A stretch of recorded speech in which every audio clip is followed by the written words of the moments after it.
सतगुरुदेव की जय।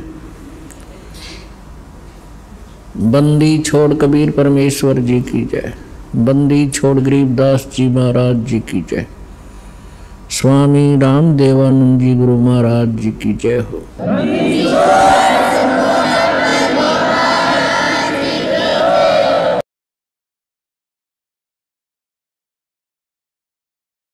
परमात्मा ने 6 दिन में जो सृष्टि रची, उस दिन उन्होंने मनुष्य की रचना की और मनुष्य को अपने जैसा उत्पन्न किया, नर नारी करके उनकी सृष्टि की। सभी सदग्रंथ बताते हैं परमात्मा साकार है, नर आकार है। और आज तक हमें परमात्मा की परिभाषा ही विपरीत बता रखी थी। जो भगवान नहीं थे, समर्थ नहीं थे, उनको समर्थ बता रखा था। परमात्मा को निराकार बता रखा है। और कुछ ये संत पंथ हैं जो सतलोक और सचखंड की महिमा गाते हैं, ये बताते हैं सतलोक में तो प्रकाश ही प्रकाश है, वहाँ तो नूर ही नूर है। आत्मा सतलोक में जाके ऐसे परमेश्वर में समा जाती है जैसे बूंद समुद्र में। कोई थ्योरी है इनकी? फिर क्यों डले डोरे जो वहाँ डूब के मरना है, समुद्र में गिरना और उसमें मिल जाना तो अपनी मौत मोल लेनी है। तो हमारी क्या इच्छा पड़ेगी, चलो कोई कहे चलो मोक्ष होगा समुद्र में डांक मारो, कोई बात हुई है? तो सतलोक में सृष्टि है, ऐसी ही सृष्टि है। सब बाग बगीचे, सब फल फ्रूट सदाबहार हैं, लेकिन वो बहुत सुंदर और बहुत स्वादिष्ट। वो कभी वहाँ पतझड़ नहीं आती, कभी गर्मी नहीं होती, ना सर्दी होती, बसंत जैसा मौसम रहता है। और कोई भी वहाँ व्यर्थ नहीं होता, सदा युवा रहते हैं। वो ऐसा शरीर है, उसमें राग द्वेष नहीं होता। वहाँ ऐसी व्यवस्था है कि वहाँ किसी प्रकार का भी कोई बंटवारा नहीं है। और सभ्य लोग हैं, हंस व्यक्ति हैं, वहाँ पर हंस आत्मा है, वो एक दूसरे को दुखी नहीं कर सकते, भगवान से डरने वाले हैं।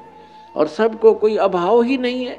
जैसे ही आप यहाँ आ रहे हो, एक रिहर्सल आपके लिए कि ऐसा है वो सतलोक वाला आश्रम है, आप इसमें आ गए हो, आप परमात्मा के बच्चे हो, ये दास नौकर है उस परम पिता का।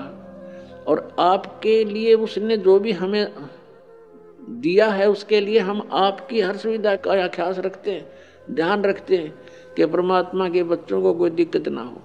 तो यहाँ आपको बिछे बिछाए मैट मिले, बना बनाया भोजन, सर्दी है रजाई तैयार करवा रखी। तो यहाँ आने के बाद अगर आप फिर भी कोई किसी बात पर बकवाद करते हो, तो यहाँ से क्यों बैठ गया, तूने ऐसा क्यों कर दिया, तो वहाँ से ऐसे उठा लाया, तो इस तरह की तो ये तुम्हारी अपनी नेचर है, जो तुम कहीं भी जालो उड़ाइए बकवाद करोगे ही करोगे। नहीं तो यहाँ कोई आपस में द्वेष करने का गुंजाइश नहीं है। एक जैसा सबको आहार मिलता है, एक जैसा बिछौना मिलता है। और फिर भी कोई कहता है वो फिर बकवाद अपनी है। मान ले आप अपना बेड लगा रखे, आपका बिस्तर है, और किसी का अनजान अपने में पैर भी टिक गया, तो एक तो न्यों कहे प्राण मर ले, तने के गंदे पैर थे, मेरा कप भी खराब हो गया, और वो भी न्यों कह दी गलती होगी। तो यहाँ एक तो ये तो हंस आत्मा होती हैं जो थोड़े बहुत कष्ट को भी सहन कर लें, दूसरे ने दुखी ना करे। तो जो सतलोक जाएंगे उनके अंदर ये नेचर पहले बनाया जाता है कि वो छोटी छोटी बातों में बकवाद करना छोड़ दें, एक दूसरे से प्यार रखें, एक दूसरे के दुख में दुखी हों। तो वही आत्मा वहाँ पहुँच पाती है। जिनमें राग द्वेष है, एटबट की बकवाद भरी है, वो वहाँ कैसे जाएगा? वहाँ तो हंस आत्माएं हैं। और फिर वो शरीर दूसरा होता है। यहाँ तो ऐसा है जैसे अच्छी आत्मा है कोई, और बहुत ही अच्छी नम्र आत्मा है। कभी कभी बीपी हाई हो जाए, वो भी गलत बोल जाता है, तो कर्म बिगड़ गए उसके। तो वहाँ ऐसा नहीं है, वहाँ शरीर बिल्कुल ऐसा है कि उसमें कोई भी किसी प्रकार का पुर्जा कभी डिफेक्टिव नहीं होता। और तेज पुंज से बना शरीर है, या तो 5 तत्वों से बना है, वह केवल एक प्रकाश तत्वों से बना हुआ शरीर है। अपना आत्मा हमारे समझ में नहीं आती, क्योंकि हम परमात्मा की परिभाषा से बिल्कुल अपरिचित हैं। और आकाश इसमें कितना दिखाई दे आपको? नहीं दिखता। और किस तरह उसी पदार्थ को किस तरह घुमा फिरा के शरीर बनवाया मालिक ने, उसका किस तरह उन सब को एकत्रित करके और किस तरह फैक्ट्री में डालकर कैसे बनवा दिया। माता पिता का सहयोग किया, उन्होंने खाना खाया, 5 तत्वों का है सारा बना हुआ, उससे फिर क्या मटेरियल बनाया और उससे फिर शरीर बनवा दिया। ऐसे ही वहाँ जाने के बाद जो शरीर वहाँ मिलेगा वो शुक्रम कायम है सनाविरम, और ऐसा ही भगवान का है शुक्रम कायम। शुक्र माने माता पिता के बीज से न बनी हुई वो काया नहीं है वहाँ की, उससे बनी हुई काया नहीं है, वो अकायम है, शुक्रम अकायम। ऐसा नाविरम, उसमें नाड़ी नूड़ी नहीं है, नाड़ी नहीं है तो ब्लड प्रेशर आप पे ना हो। तो वहाँ हर तरह की सुविधा सुख है। वहाँ जाने के बाद फिर कोई राग द्वेष नहीं होता, और वहाँ फिर भी कोई बकवाद करता उसको फिर ये सजा है, फिर यहाँ पटकने पड़ते हैं। तो अब हम वहाँ जाने के बाद गलती नहीं कर सकते। जैसे कई भक्तों के मन में ये आ जाते हैं कि यदि हम वहाँ चले गए जहाँ से हम आए हैं, और उनको ये भी मालूम हो गया कि हम क्यों आए हैं, क्योंकि वहाँ हमने भगवान से आस्था उठा के एक इस काल में लगा ली थी, तो हम इसके साथ आ गए। तो वो कहते हैं कि यदि हमारे वहाँ जाने के बाद फिर यह समस्या होगी, हमसे कोई गलती होगी, तो हम फिर वापस आ जाएंगे। बिल्कुल आ जाओगे, लेकिन वहाँ जाने के बाद आप फिर गलती कर नहीं सकते।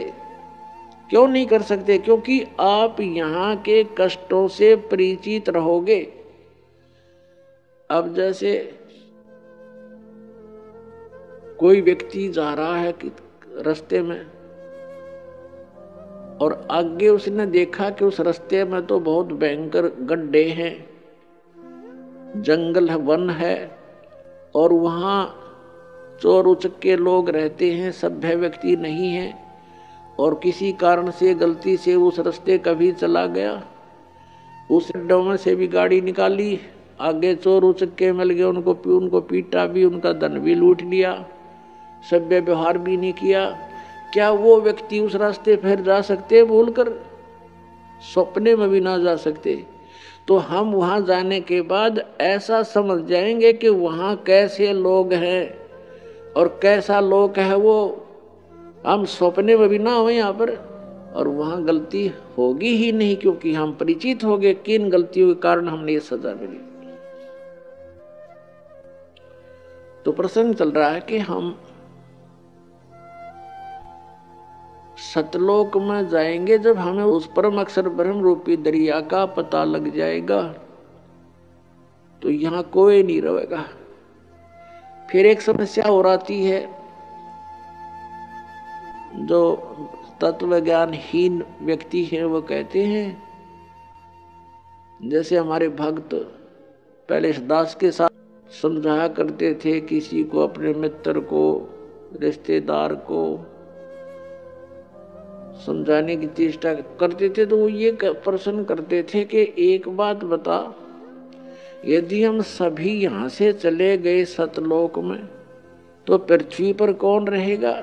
हम बताओ, इतनी बुद्धि फेट हो रही है, ये पृथ्वी ने फूकेंगे हम, ये 9 ग्रह धक्के खान लग रहे, खाली पड़े, ये भी पढ़ने जा पत्थर धक्के खाता। हमने के ठेका ले रखा यहाँ जन्मने और मरने का, बिरान माटी करवाने का। जिनकी वृत्ति ही ऐसी है तो उसको तत्व ज्ञान तक पहुँचाने में समय लगता है। उस परमात्मा तक इसकी बुद्धि उठाने में कितना करेन भी फेल हो जाए, करेन भी ऐसी बुद्धि गाड़ दी जमीन में काल ने हमारी, तो इस गड़ी हुई बुद्धि को गड्ढे में डाल रखी, इस बुद्धि को अज्ञान के कारण अब इसको ऊपर को उछलने लगती है। इतनी कंडम करके डाल रखे न ज्ञानी ऋषि महर्षियों ने, बैठा बैठा रखा है इस मानव का। परमात्मा स्वयं आते हैं, इनके अज्ञान के कारण हम उनको पहचान नहीं पाते हैं, और जिस कारण से आज तक हम भटक रहे हैं। यहाँ कोई प्राणी सुखी नहीं है।